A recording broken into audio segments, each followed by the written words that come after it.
Donc, nous allons commencer, si vous le voulez bien.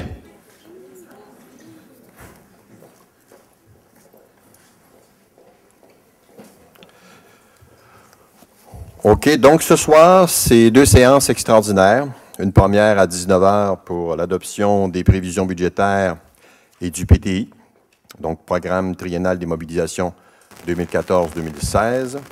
Et une deuxième qui devrait suivre, qui va suivre tout de suite après, autour de probablement 19h45, 20h, qui, elle, concerne plus spécifiquement le règlement pour les tarifs, les taxes foncières, les compensations et les tarifs pour l'exercice financier 2014. Et nous avons aussi un avis de motion que nous allons adopter par rapport à un document au niveau de la Régie des rentes. Voulez-vous rappeler aux gens que les questions portent sur le sujet du jour? Qui voulait poser une autre question qui n'était pas sur l'ordre du jour. Parfait, OK. Vous rappelez aussi que les questions ce soir ne doivent porter que sur les sujets à l'ordre du jour. Si vous avez d'autres questions, de toute façon, je vais rester après la rencontre, à la séance, et on pourrait de toute façon les conseiller, vous répondre directement. Mais en ce qui concerne la séance, les questions doivent porter uniquement sur les sujets à l'ordre du jour. La période de questions, pour cette fois-ci, c'est après la présentation des différents dossiers.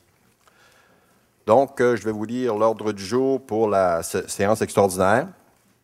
Ouverture de la séance, adoption de l'ordre du jour, adoption des prévisions budgétaires de la Ville de Saint-Bruno-de-Montarville pour l'exercice financier 2014, adoption du programme triennal des mobilisations 2014, 2015, 2016 de la Ville de Saint-Bruno-de-Montarville, période de questions et, finalement, levée de la séance. Qui propose l'adoption de l'ordre du jour? Martin Guévremont. Et qui appuie? Monsieur Jacques Bédard. Donc, nous sommes au point 3, adoption des prévisions budgétaires de la Ville de Saint-Bruno-de-Montarville. Avant de procéder à l'adoption, nous allons vous en faire une présentation qui, nous l'espérons, ne sera pas trop pénible parce qu'il y a beaucoup de chiffres, vous allez voir.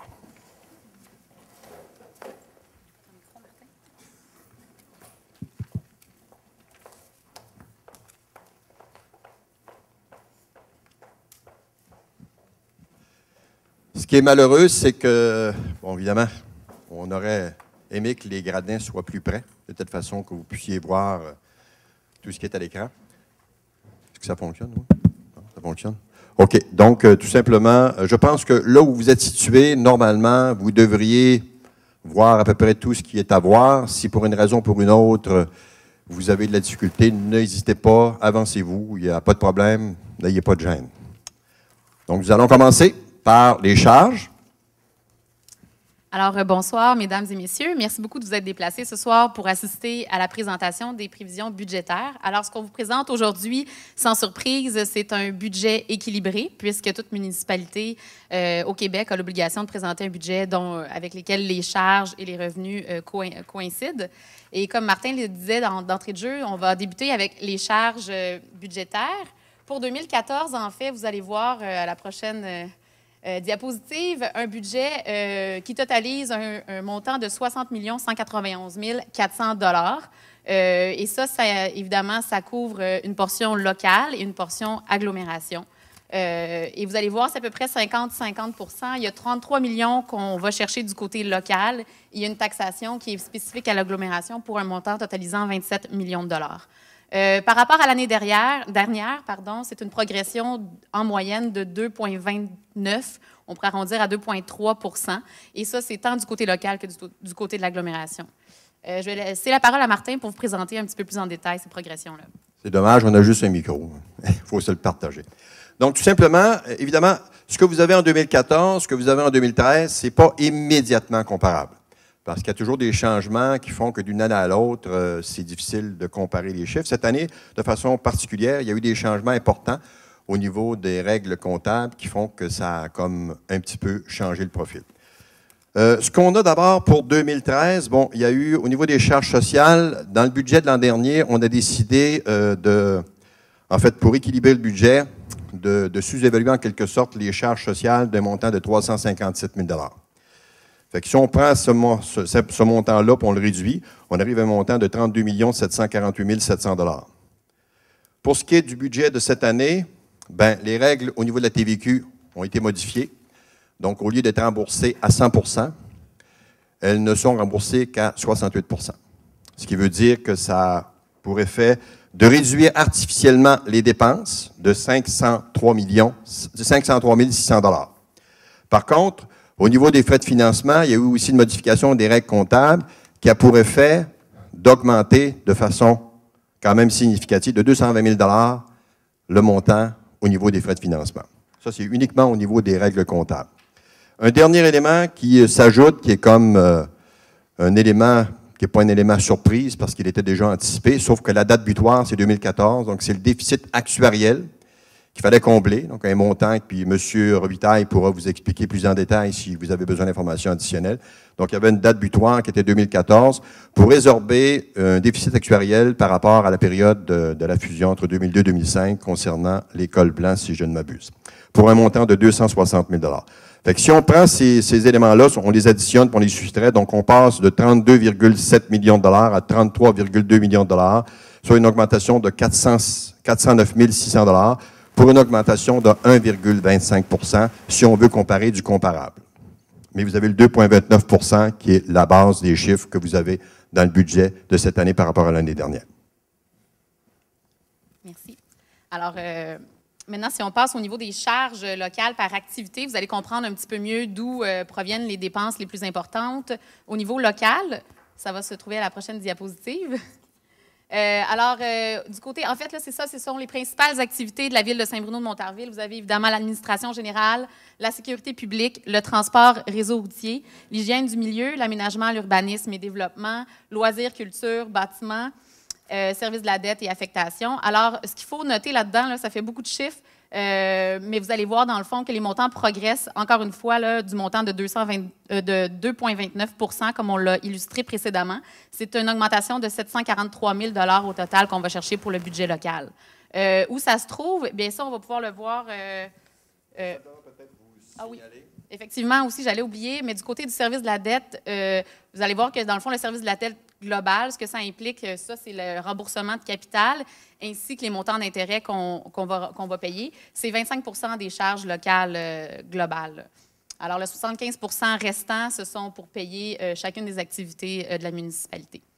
Si on passe à la prochaine diapo, là, vous allez voir plus par objet, donc par nature de dépenses. Et les deux premiers objets, on voit rémunération, charges sociales. C'est des montants qui totalisent environ 15 millions de dollars. C'est les charges principales au niveau de la municipalité. Ça représente 46 % du budget. Il faut comprendre que ces dépenses-là, ce sont des dépenses qui sont non compressibles. Alors, évidemment, on respecte les ententes contractuelles au niveau des conventions collectives, tout ça. Alors, les hausses que vous allez voir là, parce que ce sont les hausses les plus significatives, c'est pour répondre finalement à ce qui a déjà été signé puis convenu. Puis s'ajoute à ça un montant au niveau de, je crois, corrige-moi si je me trompe, Martin, le montant de remboursement pour le déficit actuariel. Est-ce que je me trompe? Peut-être juste vous signaler ici, c'est les 18,96 % dont on vous parlait tout à l'heure, c'est-à-dire que l'augmentation de 357 000 pour équilibrer le budget l'an passé se retrouve cette année, ce qui explique l'augmentation de 19 % au niveau des charges sociales. Au niveau de la rémunération comme telle, c'est une augmentation de 4,29 %.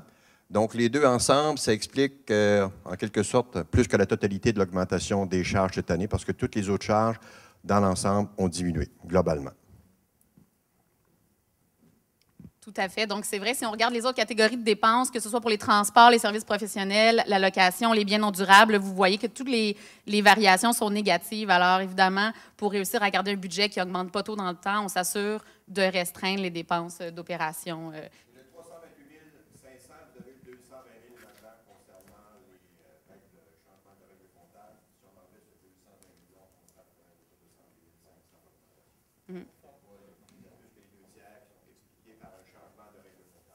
Oui, alors vous pouvez faire le pont avec les acétates précédentes où on expliquait justement qu'il y avait toutes sortes d'éléments plutôt comptables, de nature comptable, et c'est sûr que ça vient gonfler un peu l'augmentation parce qu'en dehors de ça, on serait plutôt autour de 1,25 %. Ensuite, on va passer à la prochaine diapo. Maintenant, c'est au niveau des codes-parts. Alors là, on a vu la portion locale. Maintenant, vous pouvez voir ici la portion d'agglomération. Là-dedans, ce qui est important de comprendre, c'est qu'il y a en fait 3 grandes quotes-parts. On finance l'agglomération, on finance le RTL et on finance la communauté métropolitaine de Montréal. Alors, la hausse, comme on vous disait plus tôt, elle est comparable de 2,28 % à l'augmentation qu'on subit du côté local. Alors, c'est 600 000 $ qu'on va augmenter. Il faut comprendre là-dedans que la sécurité publique et le RTL représentent 65 % des quotes-parts. Alors, c'est non négligeable. Je ne sais pas si tu avais d'autres choses à rajouter, Martin. Si vous avez des questions ultérieurement. Maintenant, on va vous donner un peu d'historique par rapport à la progression des dépenses locales. Tout d'abord, on va passer à la prochaine slide.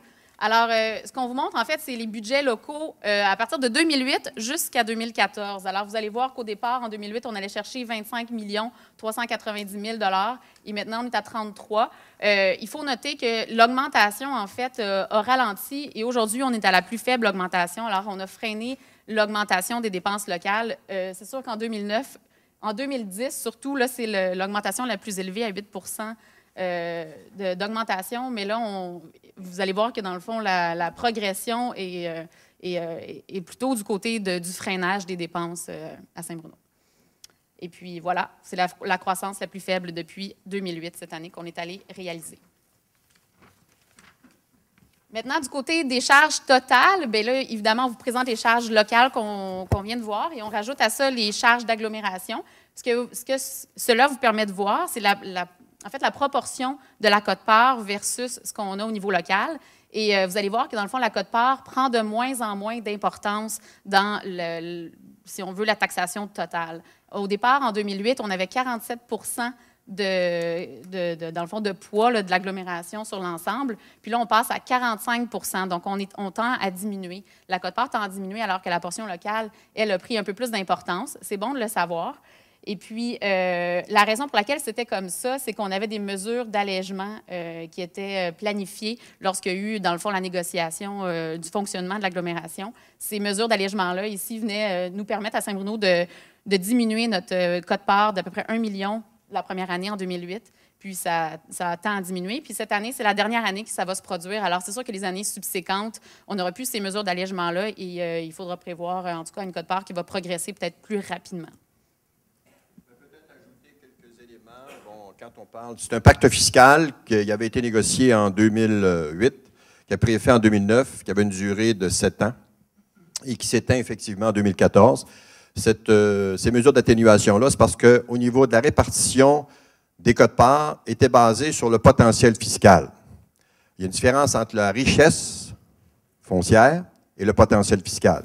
Parce que vous savez qu'une entreprise n'a pas la même valeur en termes de revenus de taxation qu'une résidence. Donc, on a tenu compte de cet effet-là, ce qui fait que ça donnait un potentiel fiscal. Mais comme ce potentiel fiscal-là, quand on l'a introduit, avait pour effet je vous dirais, d'impacter de façon très, très sévère Boucherville, il y a eu des négociations pour mettre en place une série de mesures d'atténuation fiscale. C'est pour ça que vous voyez, puis Saint-Bruno en a profité, là, par je dirais, une espèce de hasard. Et vous voyez que Boucherville a, sur cette période-là, eu une réduction au niveau de ses taxes qu'il aurait eu à payer de 15,4 millions de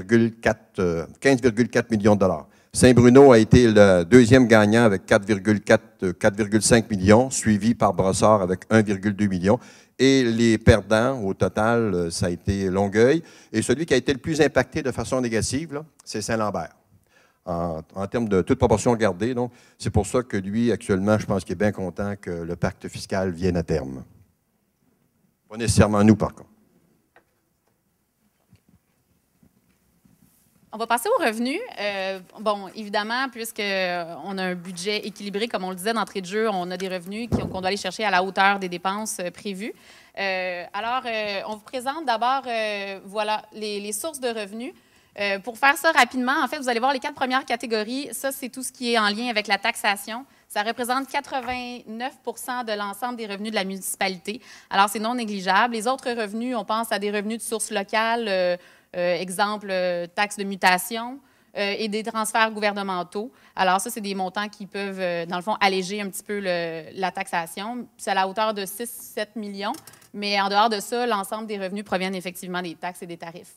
En dehors de ça, vous allez voir aussi les taxes foncières de la communauté métropolitaine, de l'agglomération et du RTL. Alors, et tout ça, tous ces montants-là, finalement, vont se répercuter en termes de taux sur votre compte de taxes. Vous rappelez que votre compte de taxes, il y a deux parties, une partie locale et une partie d'agro. Donc, effectivement, quand vous allez regarder votre compte de taxes, vous allez recevoir quelque part en 2014, vous allez avoir les taxes foncières qui vous concernent au niveau local, plus les taxes CNL, agro et RTL. Donc, c'est vraiment bien divisé. Les revenus de source locale, essentiellement, c'est les revenus quand on organise des activités, quand les gens font des activités, d'autres sources de revenus diverses. Donc, ça explique effectivement le montant qu'on retrouve au niveau des sources locales. Les transferts gouvernementaux, mais cette année, il y a une baisse, puis s'explique encore une fois par un changement de règles comptables, puis M. Robitaille pour en parler, c'est que le fait qu'on ne rembourse pas intégralement la TVQ, bien, ça a pour effet de venir réduire de façon quand même importante. Je pense que c'est quoi, 450 000 l'impact, M. Robitaille? 415 000. 415 000 donc l'impact au niveau du non-remboursement. Mais sur une période de 15 ou 20 ans, tout ça va s'équilibrer, mais cette année, c'est vraiment un impact solide qu'on a absorbé. Alors, justement, comme Martin disait, vous allez recevoir votre compte de taxe bientôt. Bien, on va en regarder un exemple de compte de taxe pour vous montrer un peu avec... on n'est pas rendu là. Excusez-moi. On y arrive, on y arrive. Alors, ici, on est plutôt au niveau de la progression des revenus, dans le fond, sur un historique de 2008 à 2014. Vous pouvez remarquer, en fait, que la plus grande progression des revenus est du côté, encore une fois, du côté local. En fait, l'augmentation de la taxation aux tarifications est de 28 de 2008 à 2014. Alors, c'est un montant... ben c'est ça, c'est 28 alors qu'en comparaison, du côté de la quote-part, c'est 16 d'augmentation entre 2008 et 2014. Je pense qu'on rentre dans le... Alors, maintenant, on va montrer un exemple de compte de taxes. On a 3 scénarios qu'on va vous présenter. En fait, il y a la maison moyenne qu'on suit depuis plusieurs années à Saint-Bruno qui a progressé au niveau de son rôle d'évaluation. Et là, ce qu'on fait, c'est qu'on regarde un petit peu comment son compte de taxes est calculé pour vous montrer un peu l'impact que ça aura, les taux qu'on vous présente aujourd'hui sur votre compte de taxes. Alors, par exemple, ici, une maison résidentielle, qui est le premier exemple, ça pourrait être un logement aussi, 6 logements et plus. Vous avez toujours un taux qu'on va voir apparaître en haut en 2014. Et puis, vous avez aussi la tarification, qui, ça, de toute façon, c'est la même pour tout type de maison résidentielle. Alors, vous allez avoir un taux en 2014 de 0,2742 et puis une série de tarifications qui n'ont pas beaucoup bougé là, dans le temps. Et puis, on ne le voit pas tout de suite, hein, le montant. C'est ça. Bien, sinon, pour les taux services commerciaux, ça, c'est en fait, c'est ça, toutes les entreprises commerciales. Le taux, lui, a bougé en 2013-2014 d'à peu près 0,4 points de base. Industriel aussi, il y a une progression. Mais si vous regardez, dans le fond, ce que vous voyez, c'est qu'à gauche, vous avez la portion locale et à droite, la portion agglo. Vous avez les taux là, comparés.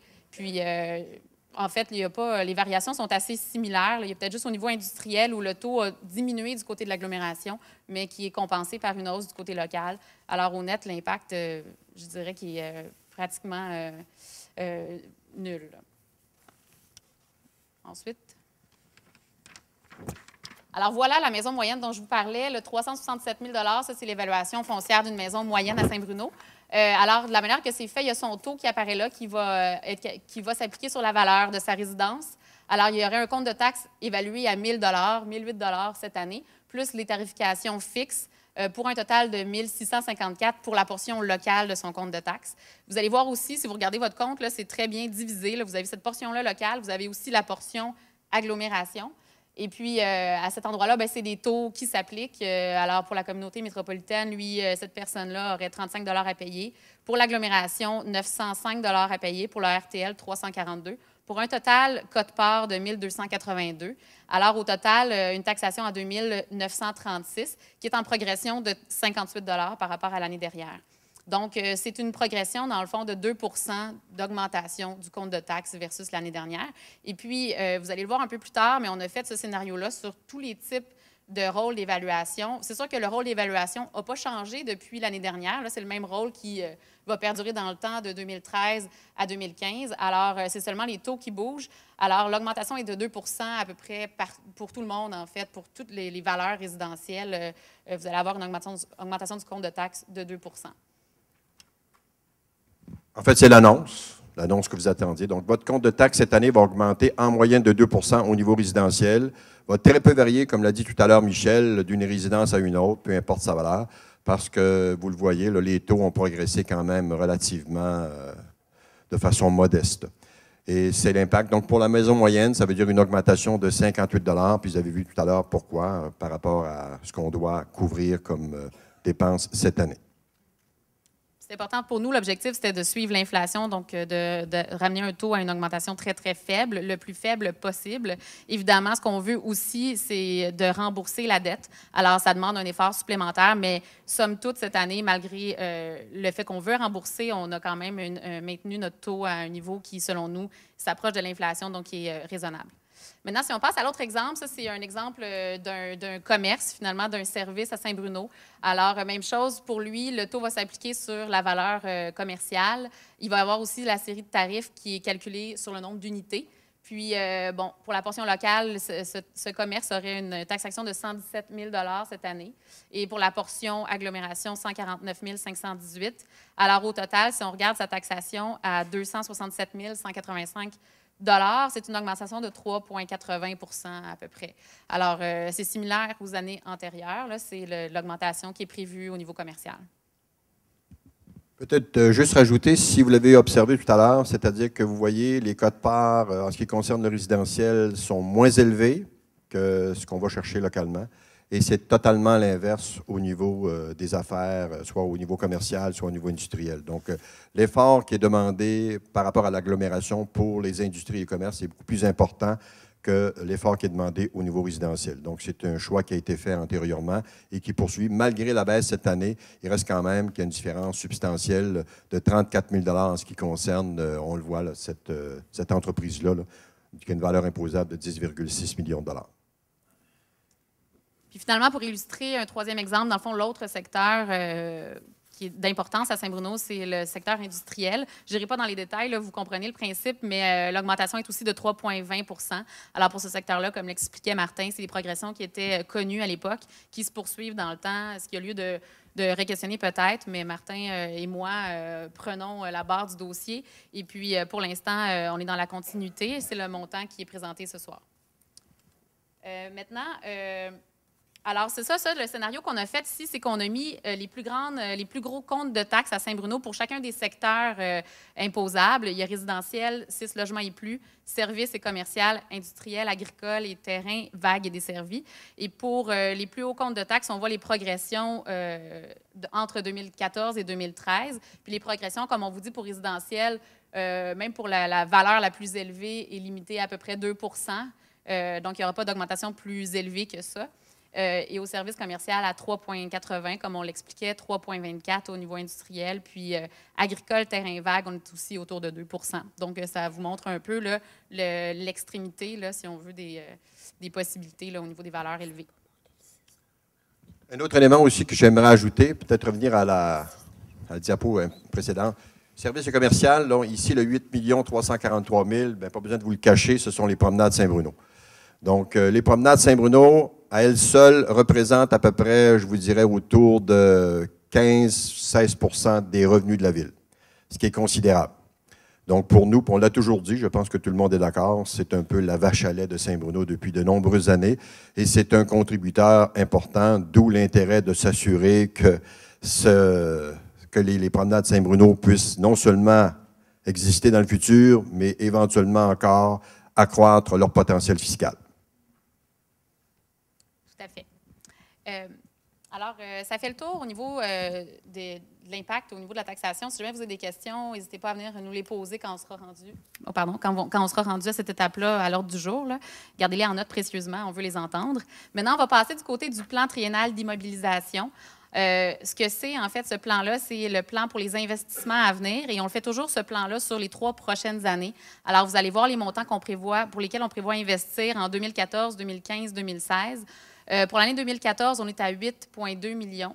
Il faut faire attention, le montant qui est là, ce n'est pas tous des montants qu'on va porter à la dette. Et non plus, le plan triennal d'immobilisation, ce n'est pas une autorisation de financement. C'est seulement des projections, des orientations à venir pour les prochaines années qui vont encadrer les prises de décision au niveau de chacun des règlements d'emprunt. Alors, en 2014, dans le 8,2 millions, ce qu'on voit, c'est que l'emprunt au général serait de l'ordre de 4,7 millions. Là, c'est seulement des chiffres, mais vous allez voir tout de suite après, on vous présente les projets. Alors, vous allez voir qu'est-ce qui rentre dans ces montants-là. Alors, l'emprunt au général, 4,7 millions. On a emprunt au riverain, 2,5 millions. Puis le reste, c'est tous à même les fonds de roulement, les surplus, etc., donc des fonds de la ville.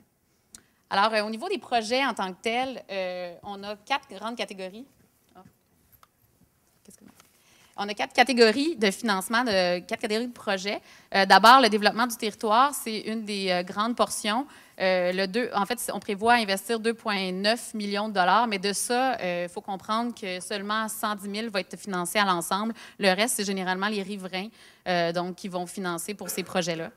Les principaux projets, on a le prolongement de la rue Jean-Talon. Pour vous situer, ça, c'est la rue qui va se rendre à la gare. Présentement, on a une seule rue. Je pense que c'est Graham-Bell ou... en tout cas, bref, il y en a une. Et puis là, il y en aurait une autre avec un accès vers la gare. On prévoirait aussi une piste cyclable dans cette zone-là pour avoir un meilleur accès à la gare. Mais c'est surtout, en fait, ce projet-là pour permettre le développement de ce parc industriel-là qui est l'écoparc de la ville de Saint-Bruno. On pense aussi à l'aménagement d'une placette sur la rue René-Descartes, toujours dans l'écoparc pour permettre l'installation de nouvelles entreprises. Et puis, l'aménagement d'une piste multifonctionnelle. Je pense que plusieurs vont être contents d'entendre l'annonce de ce projet-là. C'est une piste qui va pouvoir, au sud de la 116, qui va pouvoir rejoindre le boulevard de Boucherville et se rendre vers la gare de Saint-Basile. Donc, ça va permettre aux gens de ce secteur-là de se rendre à la gare en vélo, à pied aussi, donc de façon plus simple et plus accessible. Au niveau des infrastructures, on parle d'infrastructures routières principalement, mais aussi d'autres infrastructures urbaines. On a 3 millions de ce côté-là. Ce qui est prévu, la reconstruction de la rue Roberval à venir, c'est une des rues qui a été priorisée dans le plan de suivi des infrastructures. Alors, c'est une rue qui, malheureusement, c'est l'aqueduc est dû, comme on dit, puis le resurfaçage aussi. On va aussi prévoir la réfection du Grand Boulevard Ouest. Ça, il y en a plusieurs qui vont être contents parce qu'on connaît l'état de la chaussée de ce côté-là, entre la rue des Bollets vers l'extrémité de la ville de Saint-Bruno jusqu'à Saint-Hubert. Et c'est important de noter que c'est la rue, en fait, le boulevard qui va permettre d'atteindre le centre équestre pour les Jeux du Québec 2014. Alors, on va pouvoir faciliter, dans le fond, l'accès. Il y a aussi la rue de Beaumont qui avait été amorcée en 2013 qui va se poursuivre dans les années à venir. Alors, on prévoit ça pour 2014. Et puis, le programme d'entretien routier à hauteur de 1,2 million. À chaque année, on avait 1 million de budget qui était dédié à... Dans le fond, ça, c'est le resurfaçage des rues de Saint-Bruno selon, dans le fond, les priorités. On ne parle pas de réaménager les aqueducs, tout ça, mais vraiment de refaire la surface. Et puis, ça a été augmenté de 250 000 parce que si on veut rattraper, si on veut l'état de nos routes, il va falloir investir un peu plus. Alors, ce qui est proposé cette année, c'est 1,2 million de dollars d'emprunt. Maintenant, on poursuit au niveau des infrastructures. Rapidement, on a les barrages. On parle ici du lac du Moulin, là, un barrage pour s'assurer de l'étanchéité en cas de catastrophe. C'est un scénario qu'on doit évaluer. On prend les pluies, si on veut, les plus extrêmes qui peuvent se produire aux 10 000 ans, disons, puis il faut évaluer là, si nos barrages sont suffisamment résistants. Et là, il y a des travaux qui sont prévus à cet effet-là. C'est des exigences du ministère, tout simplement. Alors, on doit y répondre. Il y a aussi l'aménagement d'un fossé végétalisé pour le projet Saint-Bruno-sur-le-Lac. Ça, simplement, c'est pour pouvoir drainer les eaux de pluie qui proviennent de la montagne, s'assurer de ne pas contaminer le lac du projet Saint-Bruno-sur-le-Lac. Alors, on met ça à hauteur de 25 000 on va aussi prévoir la construction d'un égout collecteur pour eau usée. Ça, c'est pour se rendre, en fait, vers Saint-Basile, vers l'usine d'épuration des eaux, parce qu'en ce moment, l'égout collecteur qui est existant, qui passe sur la rue principale, je pense à Saint-Basile, il est plein et puis ça cause des refoulements parce que malheureusement, là, quand il y a des pluies, des fortes pluies, tout ça, il ne fournit pas. Alors, il va falloir prévoir la construction d'un nouvel égout collecteur pour se rendre, pour pouvoir desservir finalement Saint-Bruno. Évidemment, on va le prévoir en fonction du potentiel de développement de Saint-Bruno pour s'assurer qu'il répond là, pendant plusieurs années aux besoins de la ville. Et on termine avec la reconstruction d'un aqueduc d'égout du côté, dans le fond, à l'extrémité de la rue de Cambrai. Pour vous situer, ça, c'est pour desservir les commerces qui sont situés sur la rue, en fait, sur le boulevard 116, où est-ce qu'on a des eaux, par exemple, puis, j'oublie les autres, Le Beau, etc. Bref, il y a beaucoup de problèmes au niveau de l'acheminement des eaux, alors c'est quelque chose qui va être corrigé. Maintenant, au niveau des parcs et espaces verts, avant-dernière catégorie, ici, on va mettre un accent sur les plans directeurs des pistes cyclables. C'est quelque chose qu'on a devancé, qu'on voulait s'assurer de mettre en branle pour connecter les pistes cyclables qui sont existantes à Saint-Bruno, puis essayer aussi d'amorcer les connexions vers les villes avoisinantes. Alors, le projet est sur la table. On a aussi le programme de réfection des infrastructures sportives, les terrains de basketball. Vous avez peut-être observé sur le territoire de Saint-Bruno les nouvelles surfaces là, de terrains de basketball, mais ça va se continuer dans les prochaines années dans ce programme-là. Même chose au niveau des terrains de balle-molle pour faciliter le drainage. Il va y avoir un investissement. La réfection des passerelles le long du ruisseau du Moulin et aussi le programme de renouvellement des aires de jeu dans les parcs de la ville. Maintenant, de l'autre... Merci.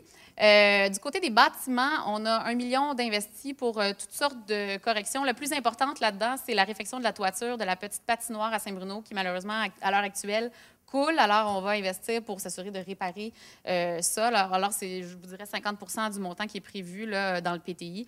Pour le reste, c'est des montants minimes là, pour différentes corrections. Si vous voulez plus d'informations, vous n'hésiterez pas à demander le programme en entier. Vous pourrez le voir. Au niveau des équipements, c'est toutes sortes d'achats aussi d'équipements.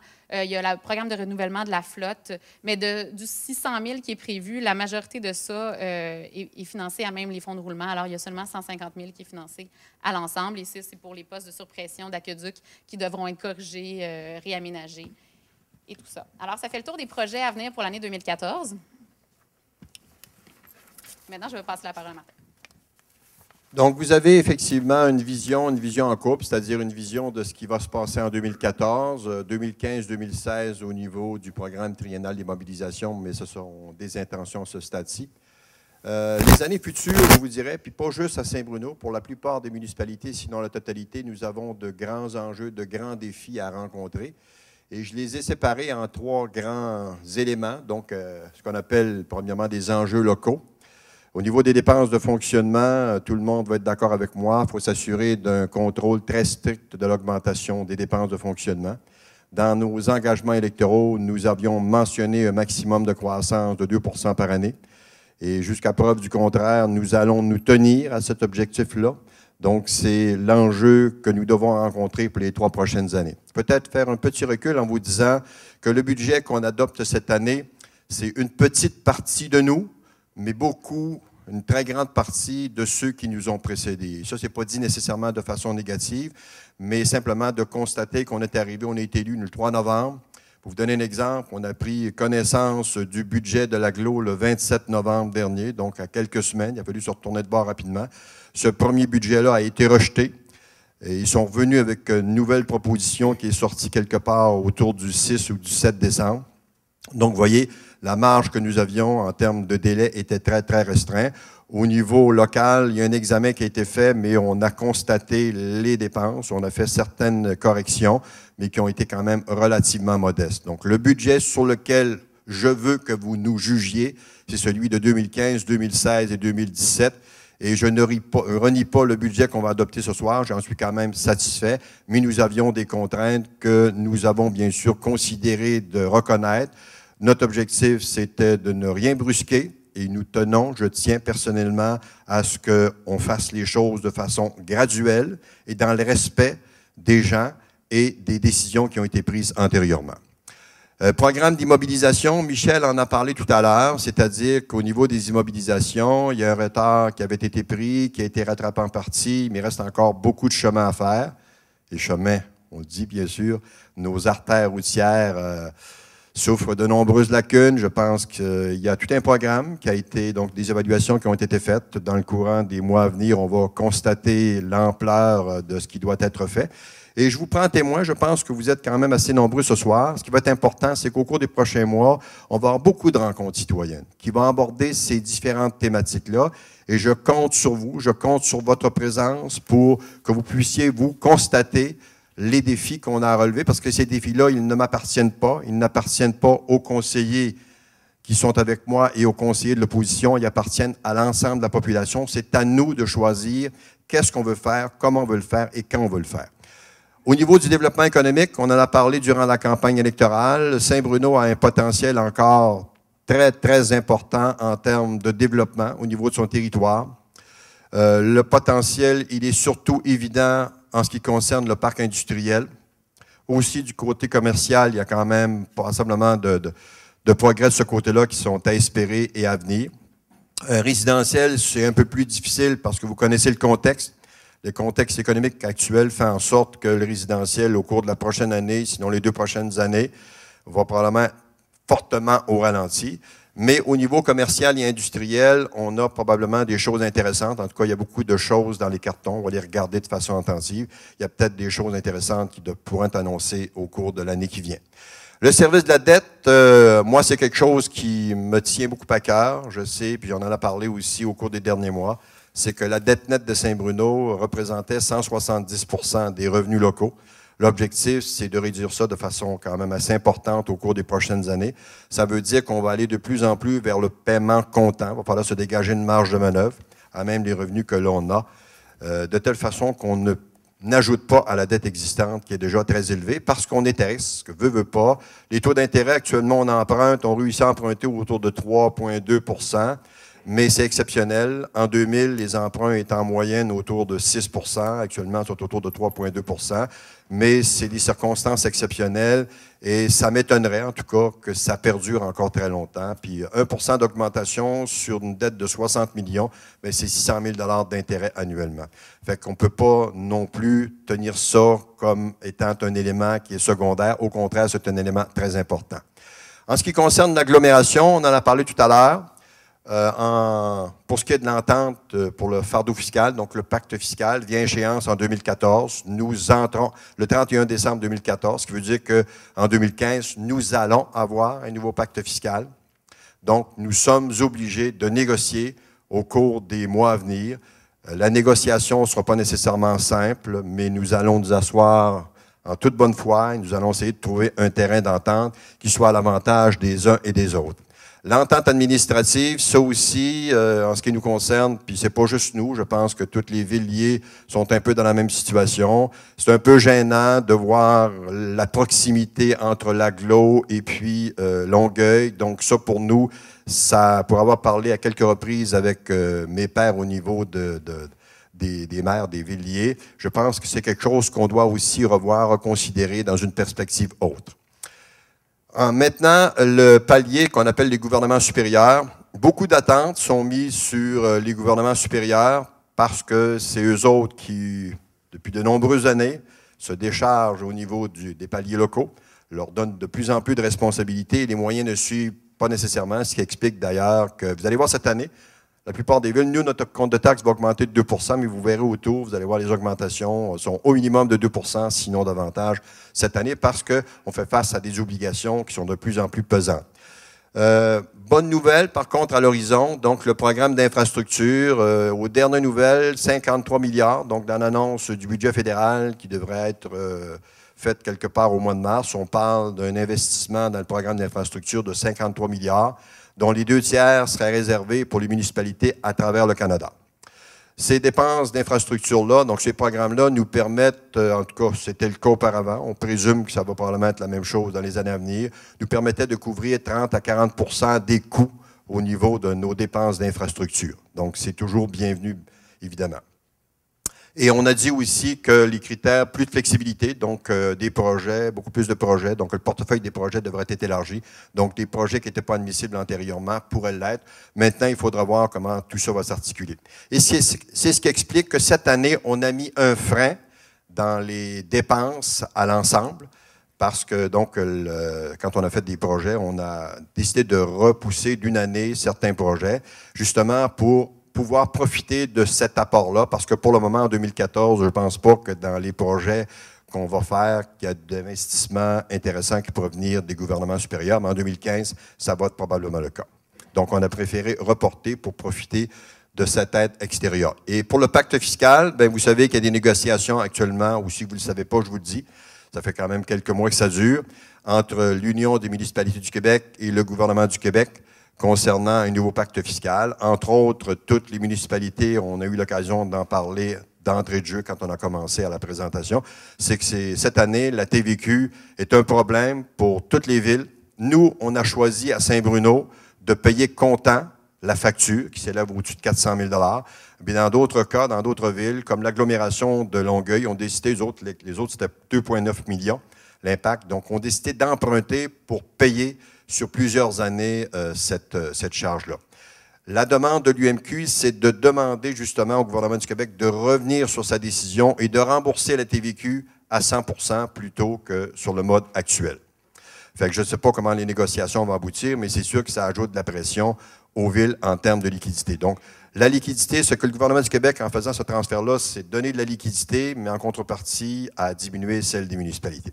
Puis le pacte fiscal va toucher aussi différents autres aspects. Il est évident que des représentations vont être faites par l'ensemble des municipalités du Québec pour obtenir un certain apport financier pour leur permettre justement de rencontrer toutes leurs obligations qui ne cessent de croître au fur et à mesure que les années avancent.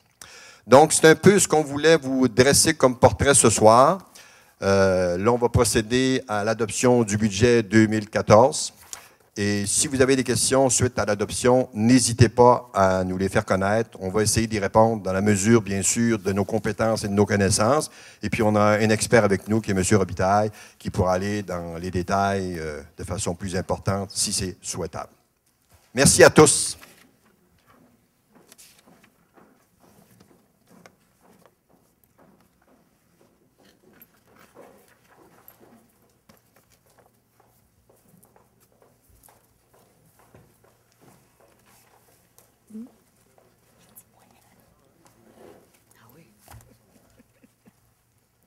Donc, nous sommes rendus au point 3, adoption des prévisions budgétaires de la Ville de Saint-Bruno de Montarville pour l'exercice financier 2014. Qui propose l'adoption? Je propose l'adoption. Qui appuie? Monsieur Murray, oui. est-ce qu'on peut passer des commentaires? Allez-y, Monsieur Bester. Bon. Ça fonctionne? Non? OK. Bon, suite à votre présentation, j'aurais quelques commentaires. Et je pense pour les gens qui sont venus, c'est important qu'ils le sachent. La présentation qui a été faite, nous, on a reçu la même copie que qu'est-ce que vous avez vu à l'écran. On l'a reçu ce soir à 19 h. Et là, on nous demande de voter là-dessus. La deuxième chose, c'est la première version des documents qui étaient non officiels. On les a reçus il y a 5 jours. On parle d'un budget de 60 millions. Habituellement, dans les présentations comme celle-ci, puis si on regarde sur le site de la Ville, on retrouve au tout début les faits saillants. C'est-à-dire que là, on a vu une avalanche de chiffres. Ils sont compréhensibles qu'on puisse les présenter.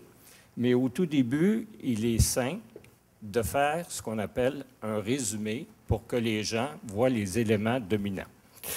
Ça, c'est absent. C'était cependant présent il y a 5 jours. Et sur les faits saillants qui étaient exprimés il y a 5 jours sur le brouillon, et je les ai utilisés pour les comparer à il y a 1 an, en décembre 2012. Un des éléments importants, je pense, vous l'avez mentionné verbalement, mais je pense que ce serait bon que ce soit écrit, parce que ça va aller sur le site de la Ville comme document de référence, document d'information pour les citoyens. On en a une partie ici, mais la majorité des citoyens qui voudront consulter le feront sur le site de la Ville. Donc, je pense que les modifications des normes comptables ont un impact majeur et il faudrait les indiquer et les décrire. L'autre élément, c'est les 3 options qui étaient possibles concernant les modifications au niveau de la TVQ. Encore là, il faudrait donner de l'information par écrit et de pouvoir permettre à celui qui va le lire au point de vue électronique qu'il puisse les consulter. Un autre élément qui a peut-être passé un petit peu inaperçu, c'est que la hausse des charges cette année, 45 % est attribuable au niveau de l'agglomération et non pas au niveau du local. Un autre élément dans les faits saillants, je pense qu'il faudrait préciser, c'est l'impact du déficit actuariel qui est obligatoire, qui est imposé par le gouvernement du Québec. Ce déficit-là a une incidence directe sur les résultats d'opération de 2013, qu'on va connaître au printemps de façon officielle, ainsi que sur le budget 2014. J'aimerais également passer une remarque au niveau des taxes. Au niveau des taxes, j'ai regardé les budgets 2012, 2013, 2014. En 2012, la maison type, qu'on appelle aussi la maison moyenne, à 367 000, on l'a vu sur écran. Alors, le compte de taxes pour cette maison type-là était de 2 888 $. L'an dernier, au niveau de la taxation, l'ancienne administration a baissé les taxes de 9 $ en moyenne pour ce type de maison-là. Cette année, la hausse est de 58 $. On l'a vu à l'écran. Si on prend les 2 dernières années, une baisse de 9 $, une augmentation de 58 cette année, ça veut dire que depuis 2 ans, la différence, c'est moins 9 plus 58, vous arrivez à 49 $ d'augmentation sur une période de 2 ans. Une augmentation de 49 $ sur le compte de taxes de la maison type ou maison moyenne à Saint-Bruno, ça veut dire une augmentation de 24 $ par année. 24 $ sur le compte de 2 888 $ en 2012, ça représente moins que 1 % d'augmentation par année pour les 2 dernières années. Pour être plus précis, c'est 8 dixièmes de 1 %. Et, M. Murray, je vous dirais, j'apprécie beaucoup que vous ayez reconnu que le budget de cette année est le reflet de l'administration passée, compte tenu que la nouvelle équipe, le nouveau conseil qui est rentré en poste au mois de novembre, déjà l'année 2013 était sérieusement avancée. Une autre remarque qui est importante et qu'il faut connaître lorsqu'on regarde les états financiers d'une ville, c'est qu'en bout d'année, lorsqu'on fait les états financiers annuels, c'est de regarder si oui ou non on a un surplus. C'est-à-dire que si on a été exactement précis entre les revenus et les dépenses qui ont été planifiées, qui s'appelle le budget, on va arriver à 0. Mais si on a eu des revenus plus élevés ou des dépenses inférieures que prévues, on se retrouve avec ce qu'on appelle un surplus, et dans une compagnie privée, on appelle ça un profit. Le surplus est utilisé lorsqu'il est réalisé. Le surplus sert à baisser la dette de la ville ou à réaliser certains projets d'immobilisation. L'an dernier, le surplus de la ville a été de plus de 3 millions de dollars. Ça veut dire que si l'exercice avait été très, très précis pour l'année 2012, on aurait eu une baisse de taxes encore plus substantielle que celle qu'on a connue pour l'année 2013. Les derniers estimés que nous avons au cours de l'automne, c'est que cette année 2013, on devrait générer un surplus de l'ordre de 1 à 1,5 million. Donc, pour nous, ça nous apparaît une situation qui est saine et je pense qu'on doit continuer dans ce sens-ci. J'aurais 2 autres remarques et je vais faire la pause. Vous avez parlé, M. Murray, des taux d'intérêt et de votre inquiétude par rapport à une hausse. J'aimerais vous référer à une conférence qui a été donnée la semaine dernière, il y a 5 jours, c'était jeudi passé. Le gouverneur de la Banque du Canada a prédit que les taux d'intérêt, et c'est le gouverneur de la Banque du Canada, ça donne que c'est lui qui fixe les taux d'intérêt. Alors lui, il a dit, pas de variation de taux prévue pour toute l'année 2014 et toute l'année 2015, donc les 2 prochaines années. Et comme disent les gens d'affaires, M. Bédard, ce ne sera pas long. Alors, comme disent les gens d'affaires, lorsque les taux d'intérêt sont bas, c'est l'occasion de pouvoir emprunter et réaliser des projets d'immobilisation. Dernier point, au niveau de la dette. Après vérification, après consultation de gens spécialisés, la dette de Saint-Bruno est dans un très bon état. Alors, c'était les commentaires que je voulais apporter. Je vous dirais que mon intention, je vais laisser mes collègues décidé. Mon intention était de voter, d'appuyer pour le budget en fonction des informations que j'avais. Sauf que recevoir des documents à 19 heures et me demander de voter dessus 30 minutes plus tard, quand on parle de 60 millions, vous comprendrez qu'on peut avoir un léger inconfort. Alors, merci. Vous me permettrez de répondre, M. Bessner. En fait, ce qui a été présenté là, c'est simplement une présentation. L'information, vous l'avez comme tout le monde depuis lundi dernier. Il n'y a pas un iota qui a été changé d'information. Vous aviez vu une copie, autant par activité que par objet. Le détail beaucoup plus complet que ce qui a été présenté ce soir et le toto balançait exactement aux montants qui ont été présentés.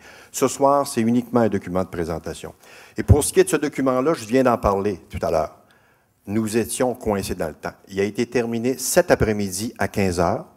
C'était difficile pour moi de vous l'envoyer avant. Peut-être qu'effectivement, il y a des éléments qui manquent, j'en conviens. Il aurait pu être mieux présenté, mieux étoffé. Mais malheureusement, nous sommes dans une situation où le temps a joué contre nous. L'an prochain, je vous laisse le bénéfice. Si jamais il y a quelque chose de semblable qui se passe, je vais effectivement accepter le blanc. Mais cette année, malheureusement, je me permets de ne pas l'accepter compte tenu des délais. En ce qui a trait maintenant à tout ce que vous avez pu dire, j'aimerais que le monsieur en question le ramène une des acétates précédentes. Là. Je vais aller vous présenter quelque chose qui est intéressant.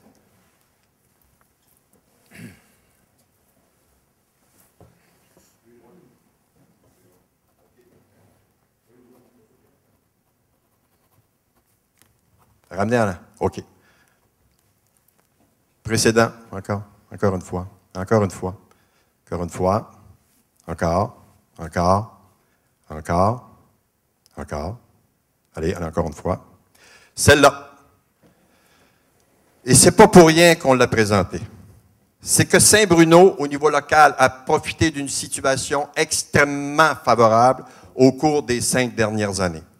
Les mesures d'allègement fiscaux ont permis à Saint-Bruno, en quelque sorte, de dissimuler ses propres augmentations locales derrière des augmentations très peu élevées, sinon des baisses au niveau des quotes-parts. Et ce qui explique que, prenons pas le 28 en 2008 et 2014, prenons le 39 d'augmentation en 2009 et 2014 des taxes et tarifications locales. Sur une base de 5 ans, ça veut dire des augmentations de plus de 6 par année, près de 7 sinon plus. Alors qu'au niveau des quotes-parts, l'augmentation n'a été que de 8 Et c'est ce qui fait qu'il a permis à Saint-Bruno d'avoir une certaine marge de manœuvre, qu'à bon escient probablement, qui ont jugé que c'était pertinent, et qui a fait que l'an dernier, nous avons eu une baisse de façon générale, pour la maison moyenne, d'environ 7 $. Mais encore une fois, je vous ramène aux 357 000 $ pour justement équilibrer le budget. On a reporté des charges sociales pour un montant de 357 000 $ à cette année, plutôt que l'an dernier. Et ce 357 000 $-là représente une augmentation d'1 % au niveau des dépenses de la ville. C'est ça que je veux vous spécifier aujourd'hui. C'est beau de parler des éléments antérieurs, c'est beau de voir des choses qui, à mon avis, ne doivent pas être vues. C'est que Saint-Bruno a profité d'un contexte favorable, qui était une entente fiscale, qui lui a permis jusqu'à un certain point, elle, d'augmenter ses propres dépenses sans finalement que le contribuable en subisse des contre-coups trop importants. En ce qui concerne maintenant les taux d'intérêt, vous me permettrez, M. Bessner, de diverger avec vous. Parce que quand on parle des taux d'intérêt, on parle des taux d'intérêt court terme. On parle bien sûr d'une problématique au niveau de l'endettement des personnes, des ménages. Les ménages, actuellement, le taux d'endettement au niveau canadien est rendu à 163 % et il ne cesse d'augmenter, ce qui crée une situation paradoxale. On veut maintenir les taux d'intérêt bas au niveau de la consommation, mais en même temps, on veut décourager la consommation, ce qui fait qu'on a resserré les contraintes au niveau hypothécaire. Actuellement, nous sommes dans un phénomène de surenchère au niveau de la valeur des maisons, et c'est la Deutsche Bank qui en parlait la semaine passée, c'est aussi l'OCDE qui en parlait. On est dans une problématique particulière. Le risque maintenant, c'est sur les taux longs. La détente quantitative, j'en ai parlé aux États-Unis, est en train de se résorber au cours des prochains mois, sinon de la prochaine année. La planche à billets va aller, je vous dirais, de façon beaucoup plus modérée, parce que l'économie américaine croît à un rythme maintenant de 3 ou 3,5 % par année. Donc ça va amener des contraintes au niveau de l'endettement à long terme. et éventuellement aussi des taux longs, ce qu'on appelle des taux obligataires. L'autre élément, c'est que vous avez vu la semaine passée, Fitch menace, si ce n'est pas le cas, de décoter la province de Québec. Donc, une décote se traduit normalement par une augmentation quasi automatique de 0,25 de vos emprunts au niveau québécois. Et là, c'est pas compliqué, une ville emprunte en fonction de la solvabilité de la province. Donc, si la province est solvable, nos taux d'intérêt, ou si notre cote est, c'est pas 3 actuellement, si on avait une cote 3, on pourrait emprunter probablement autour de 2,7 ou 2,8 ce qui n'est pas le cas. On emprunte à 3,21 ou 3,25 parce qu'effectivement, il y a une surprime du fait que la dette du Québec est quand même très importante et qu'elle n'ira pas nécessairement en diminuant, ce qui fait qu'actuellement, le gouvernement du Québec est sous pression. Fait que tout ça mis l'un dans l'autre, moi, je préfère jouer de prudence. Tant mieux si M. Bessner a raison, mais je préfère, en ce qui me concerne, jouer de prudence et jouer doublement de prudence que l'investissement qu'on pourrait faire cette année, il va être uniquement sur nos épaules, alors que les investissements dans les immobilisations au cours des prochaines années, si le programme d'infrastructure se met en place tel que prévu, vont nous permettre de payer 30 à 40 des coûts de ces infrastructures-là sans que nous, on ait à débourser. Fait que c'était ma vision et c'était la présentation du budget qu'on a fait ce soir. Je m'excuse pour M. Bessner, mais l'information, il l'a bel et bien reçue lundi dernier. Le PTI, il a été aussi discuté lundi dernier. Toutes ces informations-là étaient disponibles il y a une semaine, en même temps que tout le monde. Je tiens à le spécifier. Merci. Bon.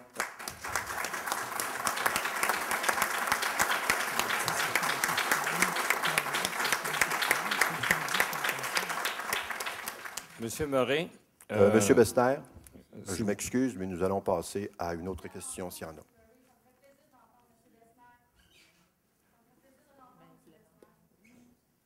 Je vais laisser la parole à quelqu'un d'autre. Vous me permettez? De toute façon, le public actuellement n'a pas lieu d'intervenir. Nous sommes à l'adoption de la proposition. Est-ce qu'il y a d'autres interventions, d'autres questions, d'autres commentaires? Ça va? Nous allons donc procéder à l'adoption du budget tel qu'il a été prévu au point 3. Donc, qui propose l'adoption? Michel Archambault. Qui appuie? Martin Guévremont. Vote? Non. Pour.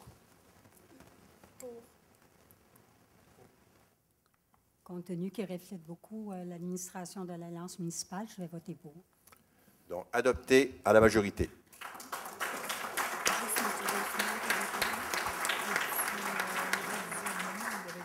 Le point 4, nous en sommes dans l'adoption du programme triennal d'immobilisation 2014, 2015, 2016 de la ville de Saint-Bruno de Montarville. Avant de passer à l'adoption, commentaires? Oui. Alors, nous, on s'est réunis en fin de semaine. Et quand je parle de nous, évidemment, je parle des conseillers du même parti, de l'Alliance municipale, alors M. Audard et Mme Hudon. Alors, nous, on s'est réunis, puis on a regardé le PTI en tant que tel qui était proposé. Il y avait beaucoup d'éléments, mais lorsqu'on a fait la campagne électorale, il y a quelques semaines, quelques mois, on avait des éléments dans lesquels on croyait qu'il était important d'implanter à Saint-Bruno. Et on a donc décidé d'en faire une proposition ce soir pour l'ajouter au PTI. Ce ne sera pas des montants qui sont substantiels. On a 3 projets fort simples, mais remplis d'avenir pour le bénéfice de Saint-Bruno, de ses citoyens et citoyennes. Alors, je vais vous en distribuer à chacun copie. Et ces 3 projets-là totalisent 75 000 seulement sur 8 millions pour 2014. Et chaque projet a un estimé de 25 000 $.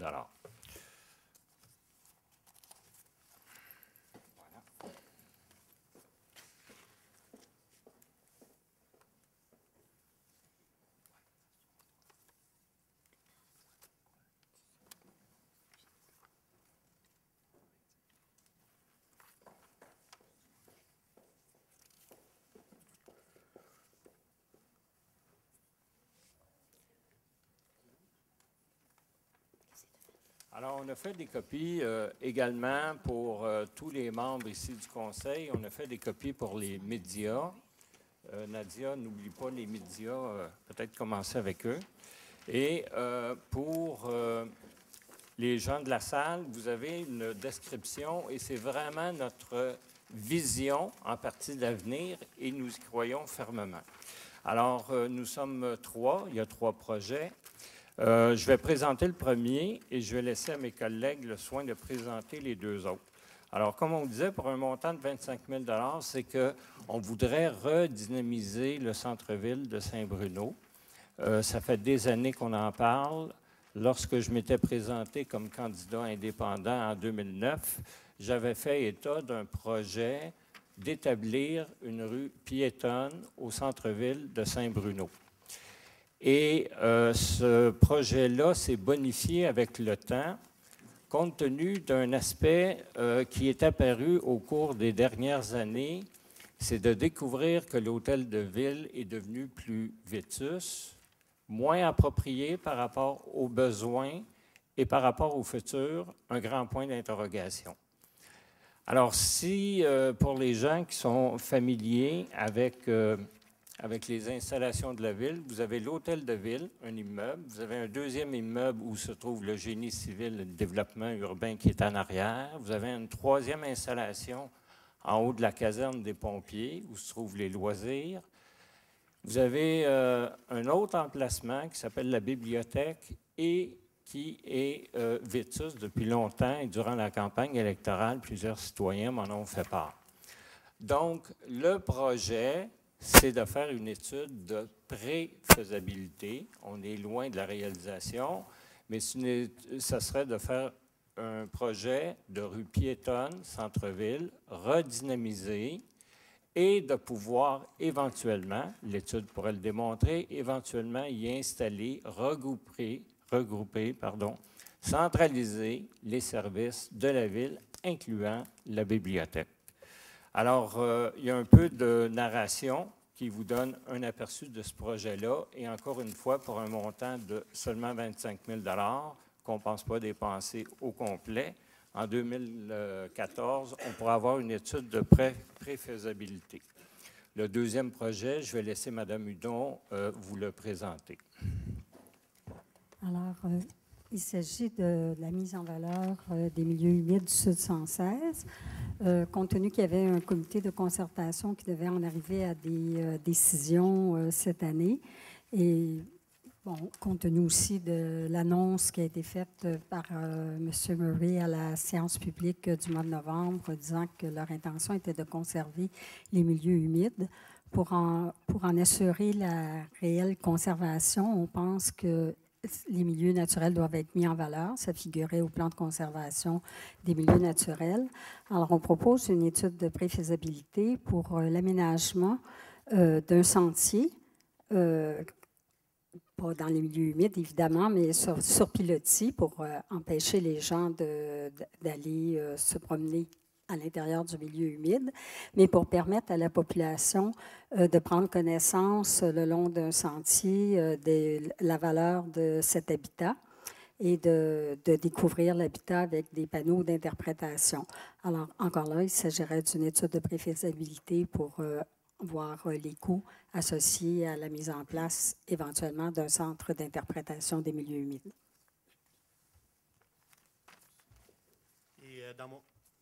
Et dans mon cas, moi, c'est au niveau d'un arénum. Mme Archambault a bien expliqué qu'au niveau des infrastructures sportives, tant au terrain de basketball que les 2 terrains synthétiques, ce serait une étude préfaisabilité sur une nouvelle aréna. Dans les journaux locaux, on mentionne qu'il manque heures de glace. Il y a des jeunes qui s'en vont jusqu'à Contrecoeur, Chambly pour pratiquer leur sport favori. Donc, ce serait de regarder la faisabilité peut-être avec des partenaires locaux que nous avons rencontrés peut-être durant les élections, temps d'élection, pour savoir s'il y a une opportunité, une ouverture pour pouvoir offrir plus de temps de glace à nos jeunes pour les garder en forme, puis regarder si, avec d'autres, on pourrait améliorer les offres de services à nos jeunes et nos moins jeunes dans le futur. Fait que c'est dans ce veine-là que notre proposition de prévisibilité, ce serait pour une eau de glace pour la ville de Saint-Bruno. Oui, Michel? J'aimerais vous poser une question par rapport au projet que vous déposez ce soir. D'abord, est-ce que vous avez évalué le montant global des coûts d'un projet comme ça? Est-ce que vous avez estimé des coûts total?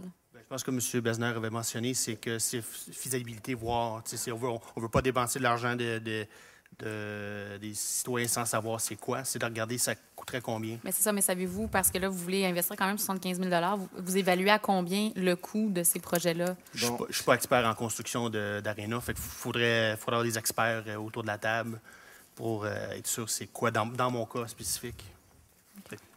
Madame Archambault, vous dire au niveau de l'aréna, comme vient de le dire M. Audard, ce qu'on veut faire, et ça existe dans plusieurs villes, c'est de faire un aréna, guillemets, sans estrade. Ça veut dire pas comme celui qu'on a. Un aréna, c'est tout simplement une glace, une patinoire où surtout on peut faire les pratiques. Il y a pas ou peu de spectateurs et ça réduit au minimum l'emplacement. On sait que le problème existe depuis 2009. M. Audard vient de parler de certaines équipes de hockey qui vont pratiquer à contre-cœur. Moi, je suis au courant du problème depuis 2009. Et le problème ne va que croissant. Donc, ce qu'on veut faire, c'est combien ça peut coûter, c'est d'investiguer par rapport à ça. Par rapport à la rue piétonnière ou piétonne, ce projet-là m'est très sensible. Ça fait des années que je le développe en tant que tel au point de vue de la recherche. Et une des formules, ce serait de considérer ce qu'on appelle un PPP. Et par rapport au PPP, juste vous donner un exemple assez simple, c'est que la Ville pourrait être propriétaire de ces installations dans la perspective où elle déménage dans un endroit centralisé et les autres locaux pourraient être occupés et être possédés par le secteur privé.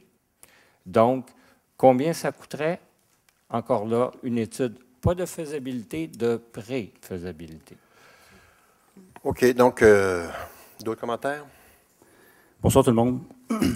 Premièrement, je suis emballé du fait que les idées de nos collègues ressemblent de plus en plus aux idées qui étaient proposées par le Parti montarvillois. Ceci dit, j'essaie de concevoir de quelle manière vous pensez qu'on va réagir à ces propositions-là de dernière minute, puisque vous venez juste de tenter de donner la leçon au maire du fait qu'il vous a remis de l'information de dernière minute ce soir. Donc, vous étiez offensé il y a de ça même pas 10 minutes. Moi, personnellement, je trouve que toute idée est bonne à discuter. On avait convenu que l'idéal serait de discuter de ça aux sessions de travail. Ça fait une semaine que tout le monde a l'information.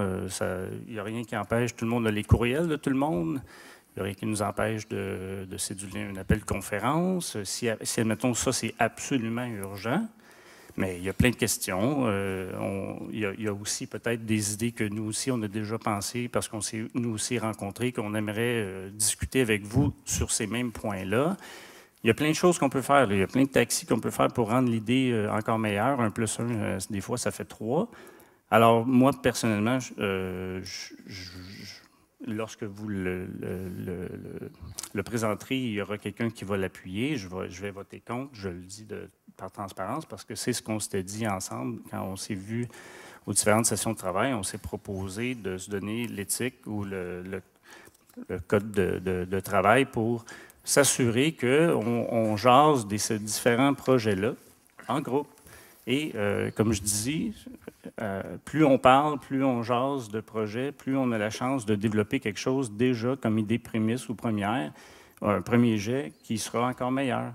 Alors, je vais faire exactement ce que vous venez de faire il y a de ça 5-10 minutes. Je vais voter contre parce que là, je viens juste de recevoir cette information-là. Je ne peux pas juger, j'ai trop de questions.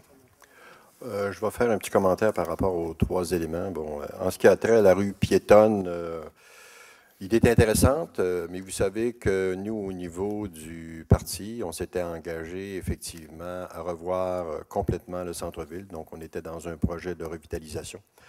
De le prendre à la pièce, ce n'est pas mon optique. Nous allons le regarder dans son ensemble parce que le centre-ville a besoin d'être revampé, d'être redynamisé. Et tout ça doit s'inscrire dans un contexte beaucoup plus large que de penser à l'élaboration d'une rue piétonne à ce stade-ci. D'ailleurs, nous pensons de faire, au cours de la prochaine année, on devra adopter un PPU, ce qu'on appelle un plan particulier d'urbanisme pour le centre-ville, de telle façon qu'on se donne ensemble, de façon tout à fait transparente, avec l'ensemble des citoyens et aussi des conseillers municipaux dans une discussion, des échanges très fructueux pour nous permettre d'élaborer un projet qui va être structurant pour les années à venir.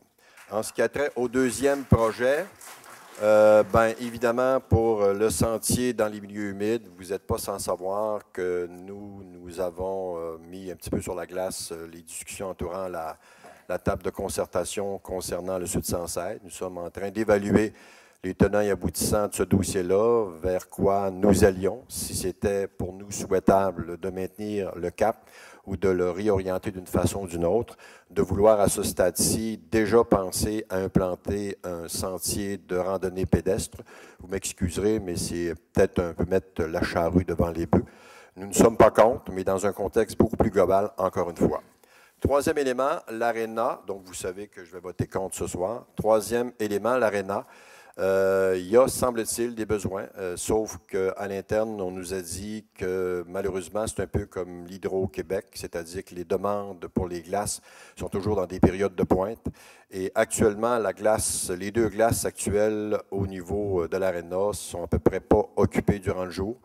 D'autant plus que nous venons de perdre un contrat de 120 000 $ avec la commission scolaire qui a décidé de ne plus utiliser les glaces durant la saison scolaire. Donc, c'est un manque à gagner de 120 000 $ du côté de la ville que nous avons essayé de colmater, donc une brèche que nous avons colmatée en regardant ailleurs.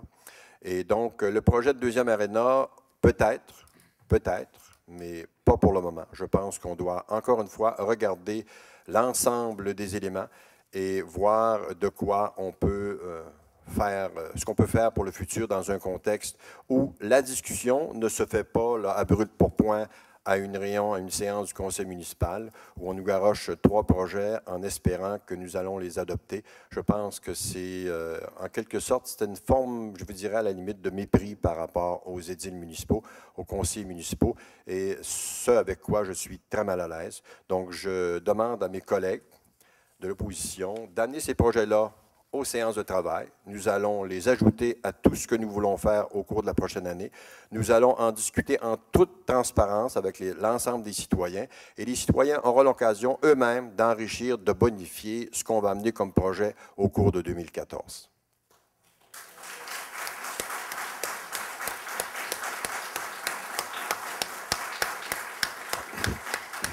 Est-ce que vous faites une proposition formelle? Si vous me permettez un commentaire. Moi, j'en fais une. OK, vous en faites une proposition, parce que là, on va clore les discussions. On va proposer à la proposition, vous en faites une. Monsieur Bessner, est-ce que vous êtes appuyé? Monsieur Audard, nous allons passer au vote. Pour. Donc, pour. Contre. Pour. Donc, rejeté à la majorité. Période de questions du public maintenant. Monsieur le maire, Oui. ça me prendrait un vote pour l'adoption du budget. Ah oui, excusez-moi. Et Ben oui, c'est après vrai. ça, pour le PTI. Ben oui, vous avez Le raison. PTI, Donc, on n'est oui. pas encore- C'est correct. Le budget, on l'a adopté. C'est le PTI, donc le programme triennal d'immobilisation. Donc, il propose l'adoption du programme triennal d'immobilisation tel que spécifié. Si vous me Michel, permettez, qui appuie? si vous me permettez, Monsieur le Président, Oui. on est au PTI. Oui. Alors, moi, j'aurais quelques commentaires. Là, je vais faire un dernier commentaire sur les propositions. Ce qu'on avait proposé, c'était seulement des études de préfaisabilité pour pouvoir mieux documenter les projets que vous voudrez peut-être présenter à la population éventuellement, puisque ça faisait aussi partie de votre programme électoral. J'aurais quand même des remarques à faire sur la présentation qui a été faite tout à l'heure sur les immobilisations. Qui évidemment figure au PTI. Juste peut-être en termes de transparence et de bonne compréhension, on a présenté dans les immobilisations les améliorations des infrastructures. On a mis entre autres la reconstruction de la rue Beaumont-Est. Je pense que puis la reconstruction de la rue Roberval, entre autres. Pour être précis, il faudrait souligner ici qu'au PTI, ce qui figure en 2014, ce sont des études ou des plans et devis et non pas les reconstructions telles quelles, parce que la reconstruction de la rue Roberval et de la rue Beaumont-Est figure au PTI en 2015 et non pas en 2014. Alors, il ne faudrait quand même pas que les gens pensent que ça va être fait cette année.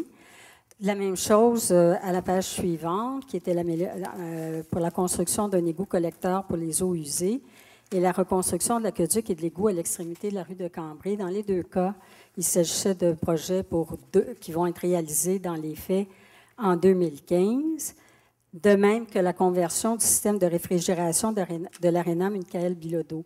Essentiellement, les dépenses qui sont faites en 2014, ce sont des études ou des plans et devis, mais en aucun cas les investissements que vous avez annoncés, parce que en réalité, ces investissements-là représentent des sommes beaucoup plus importantes que ce qui figure au PTI de 2014. Alors, pour être en toute transparence devant la population, je pense que c'est important de rectifier les faits.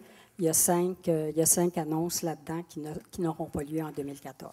Merci des précisions, Mme Hudon. En fait, on l'a montré tout à l'heure, 8 millions d'investissements en 2014, 15 millions en 2015. Donc, effectivement, dans ces 15 millions-là, beaucoup de ces investissements-là au niveau de la réfection. Les rues Roberval, on est comme la rue de Beaumont, sont des plans et devis qu'on va faire en 2014. Parce qu'il est nécessaire de les faire avant de procéder aux investissements comme tels. Et pour ajouter ce que j'ai dit tout à l'heure, bien sûr, nous espérons profiter du programme d'infrastructure qui devrait être mis en place dans le courant 2014 pour faire financer ou payer une partie de ces travaux-là par les instances supérieures. Donc, merci des précisions. Est-ce que nous sommes prêts à passer au vote au niveau du PTI? D'autres commentaires? Moi, peut-être un dernier commentaire, c'est que c'est sûr qu'un PTI étant un programme d'annonce des intentions d'une administration, je trouve personnellement un peu regrettable que certains engagements que vous avez pris pendant la campagne électorale n'y figurent pas. Et en ce sens-là, je trouve que peut-être on a aussi, on n'a peut-être pas présenté un plan triennal d'immobilisation qui représentait la réalité de ce que vous avez promis pendant la campagne. Alors, nous aurons vous allez comprendre que je vais sûrement voter contre. Bien, merci, Mme Hudon. Nous aurons l'occasion, comme je l'ai dit tout à l'heure, nous autres, 2014, c'est une année de transition.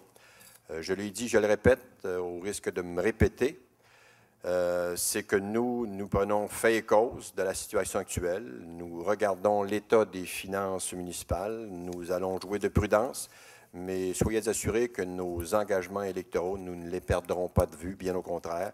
Il va rester quand même les années 15, 16 et 17 pour les réaliser, et nous entendons bien sûr les réaliser en tenant compte des contraintes financières auxquelles la Ville devra être confrontée au cours des prochaines années. Est-ce qu'on est prêt à passer au vote maintenant? OK. Pas d'autres commentaires? Donc, qui propose? Je propose. Mme Archambault. Qui appuie? M. Bédard. Est-ce qu'il y a des... On va passer au vote parce qu'il semble y avoir dissension. Non.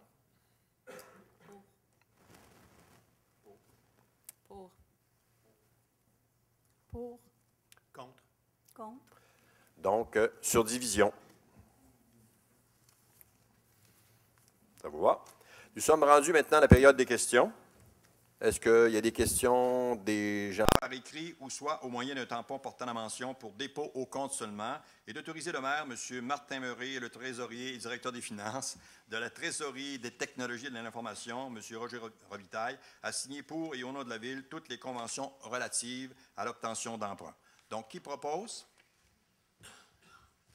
Madame, M. Bédard et M. Guévron. Je me tourne toujours à gauche. Pas de problème. Donc, adopté. Nous passons maintenant au dossier loisirs, culture et vie communautaire. Agréablement surpris que Mme Hudon ait employé 4 fois le mot transparence. Je ne l'avais pas entendu dans les 4-5 dernières années. Parlant de transparence, on m'avait invité au comité finances à titre d'observateur et on a souligné la tourloupette que l'ancienne administration avait faite concernant le report de certaines dépenses de 350 000 à peu près. Ça représente donc 1 %. Je comprends que si n'eût été de ça, les comptes de taxes n'auraient pas augmenté de 2 % mais de 1 %. Donc, une augmentation de 29 $ au lieu de 58 $. Ça aurait été une très bonne performance. Et pour suivre le commentaire de M. Bessner, j'apprécierais que cette entourloupette soit signalée dans les faits saillants qui vont apparaître sur le site Web.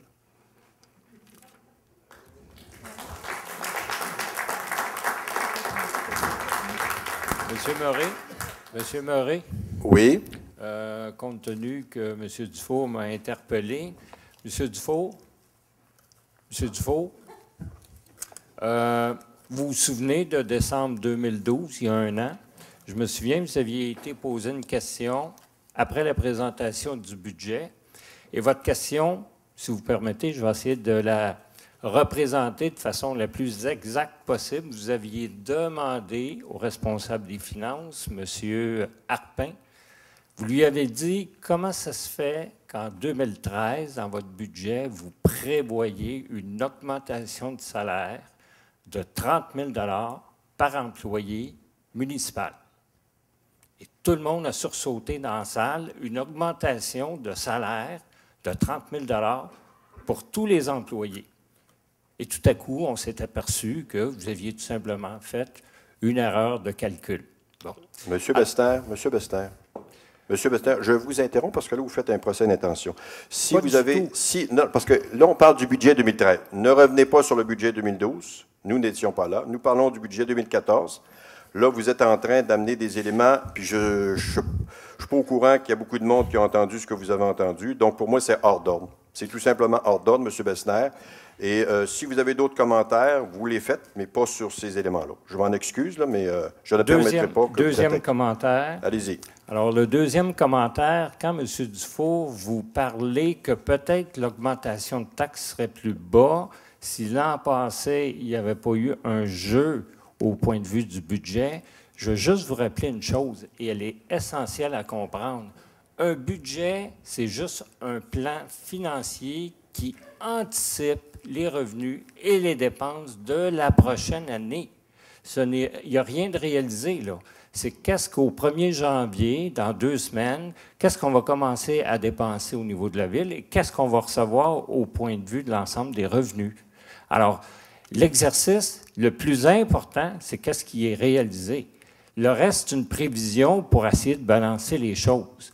Alors, à ce niveau-là, s'il y a eu une augmentation de taxes un peu plus élevée que prévu, OK, par rapport aux résultats que sera connu les résultats de 2013 et qu'on connaîtra vers avril-mai prochain, ce qui va arriver, ça va être un surplus. Ça veut dire que les gens qui auront donné votre 29 $ vont simplement se retrouver en surplus et va servir à 2 choses, dépenses d'immobilisation et ou remboursement de la dette. Donc, ce n'est pas de l'argent perdu. Ah, donc, ce n'est pas de l'argent perdu. Donc, on vous a surtaxé, mais ce n'est pas de l'argent perdu. Alors, ce que je peux vous dire, moi, comme j'ai été invité à titre d'observateur au dernier comité de finances, nous avons appris au comité de finances, nous avons été informés de cette entourloupette. J'ai demandé aux gens qui faisaient partie du comité de finances, est-ce que vous étiez au courant? Comité consultatif formé par l'ancienne administration. Tous les membres, sauf je ne me trompe pas, là, ont dit qu'ils n'étaient pas au courant, que ça s'était décidé ultérieurement par l'administration. Peut-être que Mme Hudon était au courant, puisqu'elle se targue de faire de la transparence. Mais le comité finances, qui était le comité consultatif, n'était pas au courant. Et si vous pensez que de surtaxer, de toute façon, rien ne se perd, rien ne se crée, ça reste dans la ville, j'en suis conscient. Mais n'eût été de cette entourloupette, cette année, on n'aurait pas eu à faire face à 350 000 $ de plus de dépenses dans le budget. Voilà. Je vous rappelle, monsieur... C'est faux. OK, on va arrêter. C'est parfait. Parfait. D'autres questions, s'il vous plaît? Puis, s'il vous plaît, là, si vous avez des questions, si vous avez à intervenir en tant que conseiller, je pense qu'on va se limiter à ce que les gens amènent comme question, là, et non pas commenter des antériorités ou des éléments qui J'ai manqué la question de M. Dufault, mais juste une petite mise au point. Vous dites, M. Bessner, qu'une étude a été complétée à démontrer... Vous adressez à moi, en passant. OK, M. le maire, excusez-moi. C'est parce que là, ici, une étude qui a déjà été complétée a démontré que les coûts d'un projet de rénovation seraient plus appropriés. Il y avait eu une étude qui a été faite là-dessus sur ce que vous proposez, comme implanter une rue piétonne. Relocalisation des services municipaux. Vous dites, les installations actuelles de la ville répondent difficilement aux besoins. Une étude a déjà été complétée et que les coûts d'un projet de rénovation seraient plus appropriés. Oui, à ce fait-là, M. Lamont. Pardon? Oui. Allez-y, M. Bester. OK. C'est juste pas une mise au point. C'est parce qu'il y a déjà une étude qui a été faite dans le... Puis c'est peut-être Mme Hudon qui aurait la réponse du coût que ça a coûté, parce qu'il y avait eu un mandat qui avait été donné à une firme de Saint-Hubert par l'administration précédente au coût de 340 quelques mille dollars. Est-ce que vous avez les chiffres exacts là-dessus? Dans le PTI de 2000, je ne me souviens pas exactement. Il y a des études qui ont été faites pour faire une étude sur la faisabilité de regrouper tous les services municipaux. Oui, évidemment. Ça avait coûté combien, ça? Je ne me souviens pas là, des chiffres exacts. Il y a une étude qui a été faite sur la nécessité à la fois de rénover, ou en tout cas de remettre à niveau l'hôtel de ville actuel, qui, je pense que quand on est dans la salle du conseil, tout le monde est à même de constater. Non, mais juste ma question, je ne peux pas m'attarder longtemps. C'était combien le chiffre qui avait été donné à une firme de Saint-Hubert? C'était-tu trop? Je me souviens pas. C'était 340 000 $. Je me souviens pas par cœur, mais ça figurait au PTI. Alors, contrairement à ce qu'on a dit tout à l'heure. Mais ça, c'est beaucoup d'argent, c'est qui avait été dépensé pour une étude, puis là, d'en faire un autre, je pense que c'est un petit peu. De toute façon, ça a été réglé tantôt. C'est juste pour avoir le chiffre exact, parce qu'on n'avait jamais eu, les citoyens n'ont jamais eu de réponse exacte, ce qui avait été fait comme conclusion à cette étude-là. C'était un chiffre assez astronomique. De toute façon. En fait, ce que je peux vous dire aujourd'hui, c'est qu'effectivement, il y a des analyses qui ont été faites, différents scénarios ont été préparés. Il y avait un budget de 345 000 cette année pour poursuivre les études dans le budget dans le PTI, que nous avons repoussé à une date ultérieure parce qu'on trouvait qu'à ce stade-ci, il était simplement pertinent de regarder ce qui était déjà dans les cartables et de voir si ça allait dans le sens que nous, on souhaitait. Donc, vous allez aussi être informés. Donc, ces éléments-là vont être connus de tous. Encore une fois, nous autres, on veut s'assurer que les citoyens aient droit au chapitre, que vous puissiez connaître tout ce qui a été éventuellement produit par rapport à ces différents. Puis, il ne faut pas se le cacher, c'est sûr que les équipements municipaux, actuellement, sont dans un état quand même vétuste, mais c'est quelque chose qui ne se fait pas à la légère. Je pense qu'il y a des analyses qui doivent être faites. Donc, mais effectivement, il y a des montants qui ont été engagés antérieurement. Il y en a d'autres qui devaient être engagés cette année. On a décidé de surseoir là, en attendant d'avoir les résultats des premières études. OK. Donc, l'argent n'a pas tout été dépensé encore, j'imagine, le 340 quelques mille. Je ne peux pas vous le dire. Je n'ai pas l'information pour le moment, mais on pourra vous donner l'information. D'essayer d'aller chercher les chiffres et de donner un petit peu d'informations aux citoyens. Qu'est-ce qui a été dépensé avant de penser en dépenser d'autres? Bien, moi, je pense que vous avez tout à fait raison. C'est-à-dire, on va d'abord regarder l'existant, savoir ce qui a été fait comme scénario et voir si ces scénarios-là sont en lien avec ce qu'on pense qu'il est souhaitable de faire ou s'il y a des études additionnelles qui doivent être menées. Parce que quand on parle d'un tiers de million de dollars pour une étude, là, ici, c'est 25 000, ça, c'est des peanuts, mais un tiers de millions, où ce qui est allé, j'aimerais bien savoir ça. Les citoyens aimeraient savoir. Vous allez le savoir. Ne vous inquiétez pas. Autre question? Soyez bref. Hein? Oui. Alors, Serge Martin. Alors, en fait, je m'adresse à l'ensemble des conseillers municipaux. En vous élisant, en élisant une nouvelle équipe, mais en élisant aussi un ensemble du conseil, les citoyens s'attendent à une nouvelle vision. Donc, à une nouvelle vision au niveau du travail qu'il y a à faire au niveau de la ville. Pour avoir participé à l'élaboration du programme du Parti montervillois, j'ai pu mesurer l'ampleur des besoins, des attentes des citoyens.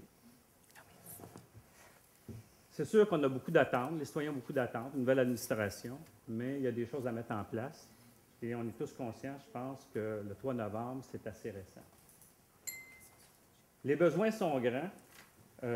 On a rencontré des gens des milieux sportifs. Oui, il y a des besoins en aréna, oui, mais il y a beaucoup d'autres besoins en beaucoup d'autres équipements. Ah, bien, c'est l'autre micro, celui-là. Oh, je m'excuse. Donc, il y a des besoins. Oh, oui, c'est vrai. Donc, il y a des besoins au niveau des équipements sportifs, il y a des besoins au niveau des équipements culturels, il y a des problèmes de circulation au centre-ville, mais un peu partout au niveau de la ville. On s'attend donc de nos élus municipaux, pas qu'ils se fassent du clientélisme, résoudre un petit problème là, un petit problème là, un autre petit problème là, mais on s'attend à ce qu'il y ait une vision d'ensemble pour qu'on puisse mettre les priorités aux bonnes places. Alors, ce soir, la première rencontre du conseil municipal, j'ai fait appel à l'ensemble des conseillers, et notamment des conseillers de l'opposition, qui travaillent dans ce sens-là. Ce n'est pas ce que je constate dans ce qui a été présenté. Alors, je réitère ma demande à ce qu'il y ait vraiment un travail de collaboration de la part des conseillers, de l'ensemble des conseillers, pour dégager une vision d'ensemble, pour répondre aux besoins de la population de Saint-Bruno.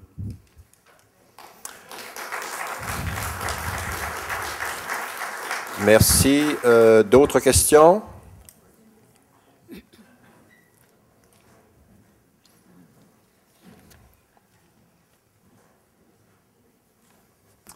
Bonsoir.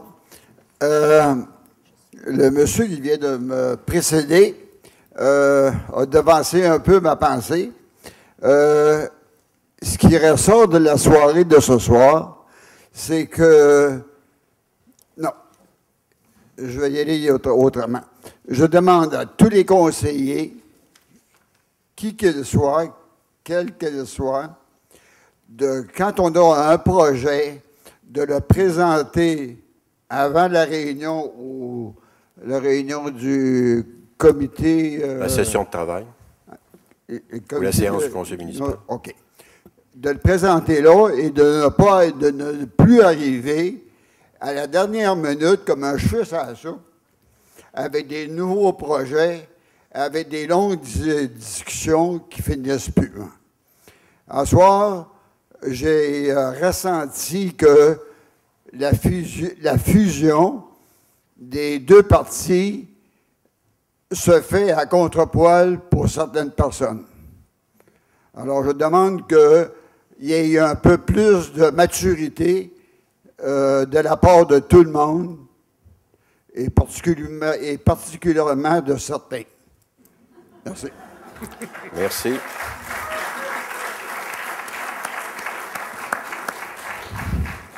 D'autres questions ou d'autres commentaires?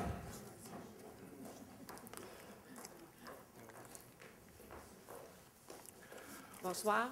France Beauregard, résidente de Saint-Bruno depuis 30 ans.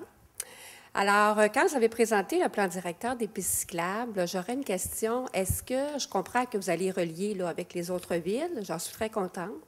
Cependant, est-ce que dans votre plan, il y a d'autres choses que juste les lignes à terre? Là? Parce que si on relie Saint-Bruno à la Sainte-Julie sur le chemin, c'est assez dangereux quand on a des jeunes familles. Alors, je voulais savoir, est-ce qu'il y a quelque chose d'autre de prévu que juste la petite ligne jaune à terre? Vous avez tout à fait raison, c'est-à-dire qu'effectivement, au niveau du plan directeur cycliste, je pense qu'il y a des efforts à faire, il y a des corrections à apporter. Je suis tout à fait d'accord avec vous. Au niveau du rang des 25, entre autres, on nous a signalé à maintes reprises que c'était un circuit très dangereux, très peu fréquentable par des familles avec de jeunes enfants. Nous allons essayer nous allons non seulement essayer, mais nous allons trouver des correctifs là, à faire au cours de l'année 2014. Et puis, pour ce qui est du plan cyclable, je suis d'accord avec vous, il faut dépasser le stade des petites couches de peinture sur les artères. Il faut aller beaucoup plus loin que ça, il faut être beaucoup plus audacieux, notamment quand on va refaire les nouvelles rues, les nouvelles artères. Je pense qu'il faut déjà prévoir des liens cyclables là, qui soient sécuritaires pour tous, et pas juste des liens cyclables, aussi pour les gens qui font... de la planche à roulettes ou ce genre utilise en fait ce genre d'éléments-là. Parce que ça doit devenir des parcours un petit peu distincts de la route comme telle. Fait que je vous remercie de votre commentaire. Il y avait un commentaire aussi de Michel. Oui, dans le fond, je voulais rajouter un peu d'informations par rapport au projet qui s'en vient prochainement de relier la ville de Saint-Bruno à la ville de Saint-Basile. C'est le prochain lien qui va nous connecter aux villes avoisinantes. C'est un projet qui s'inscrit dans le cadre du projet de voies réservées aux autobus. Et nous, on va s'annexer à ça pour pouvoir ajouter aussi une piste cyclable. Puis, je pense que ce qui est intéressant dans ce projet-là, justement, c'est que la piste cyclable va être en retrait de la chaussée. Et puis, il va y avoir vraiment un espace là, pour, un peu comme une piste multifonctionnelle là, pour tout type de véhicules véhicules, vélos, mobylettes, etc. Alors, je pense que dans ce projet-là, ça va pouvoir montrer un petit peu plus vers quoi on va s'orienter pour les prochaines années. Autre question?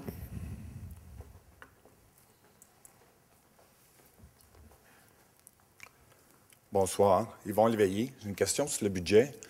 J'ai vu une forte augmentation au niveau des frais de la ressource humaine d'une année à l'autre et 3 fois plus pour les charges sociales. Je m'explique difficilement ça. Là. Comment ça peut être 3 fois plus? On l'a expliqué au niveau des charges sociales, c'est qu'on avait sous-évalué de 357 000 $ les charges sociales l'année précédente, ce qu'il a fallu englober cette année. Un autre élément aussi qui s'ajoute, c'est qu'il a fallu payer un 260 000 $ pour un régime de retraite. Donc, on était à l'année ultime, la 5e année. Il fallait absolument payer, donc un déficit actuariel. Là. Une provision actuarielle que je pourrais mentionner, qui était liée là, à la période de l'effusion entre 2002 et 2005. Et si vous voulez avoir plus de détails, M. Robitaille pourrait vous en donner là, par la suite. C'est très technique, mais ces deux éléments-là, à eux seuls, expliquent une grande partie de l'augmentation de 19 % que vous avez constaté, tout simplement. Donc, c'est pas un artifice de calcul, mais c'est des circonstances exceptionnelles qui font que ces éléments-là ne se répercuteront pas, ne se reproduiront pas l'an prochain. Tout simplement. On va surveiller. Bon, merci. Autre question? Ça va? Donc, nous en sommes maintenant à la levée de la séance. Qui propose la levée de la séance?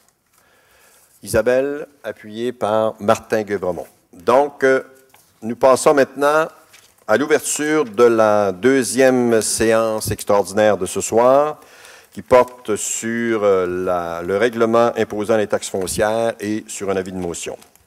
Donc, ouverture de la séance, adoption de l'ordre du jour. Qui propose l'adoption de l'ordre du jour? Michel, appuyé par Martin Guevremont.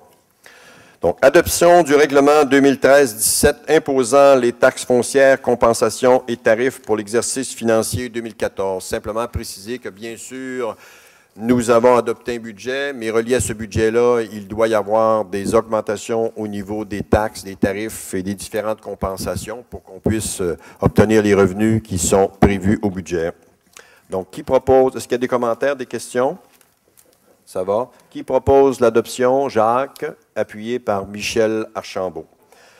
Nous allons maintenant donner un avis de motion. Je donne avis de motion d'un règlement modifiant un règlement 2012-6 relatif au régime de retraite des employés de la Ville de Saint-Bruno et abrogeant le règlement R5-1A sur le régime de retraite des employés de la Ville de Saint-Bruno de Montarville. En fait, ça, c'est un régime de retraite qui a été adopté en 2012 et c'est simplement une modification au niveau du règlement là, pour venir ajuster le tout. J'en fais avis de motion. Merci. Donc, Monsieur le maire. Le règlement. Oui. Je m'excuse. Est-ce que vous pourriez faire un tour pour l'adoption du règlement imposant les taxes foncières? Vous voulez qu'on passe au vote? Je pense que les membres OK, donc on va, merci. si vous voulez. Est-ce que les gens, parce que je n'ai pas vu s'il y avait des gens qui s'opposaient, est-ce qu'il y a des gens qui s'opposent à l'adoption du règlement? On passe à M. Bessner. C'est beau. OK. Donc, j'avais bien vu. Va. Tout le monde était d'accord. Merci. Il faut quand même demander l'adoption. On l'a demandé. Ce n'est pas automatique. OK. Parce que je n'ai pas vu de main se lever, donc j'ai présumé que tout le monde était d'accord. Je vais faire attention la prochaine fois. Donc, avis de motion. Donc, c'est un avis de motion le règlement va être déposé lors de la prochaine séance du conseil municipal. Comme le disait tout à l'heure Michel, c'est simplement une petite modification au niveau d'un texte qui avait été envoyé, qui nous oblige à... C'est une technicalité en quelque sorte, donc qui nous oblige à faire cet avis de motion. Période de questions. Donc, nous sommes finalement à la levée de la séance. Qui propose? Jacques Bédard. Martin Guevremont, qui appuie. Donc, la séance est levée. Et bien sûr, comme les deux séances extraordinaires sont terminées, l'Assemblée est levée. Merci à tous. Bonne fin de journée et surtout de joyeuses fêtes.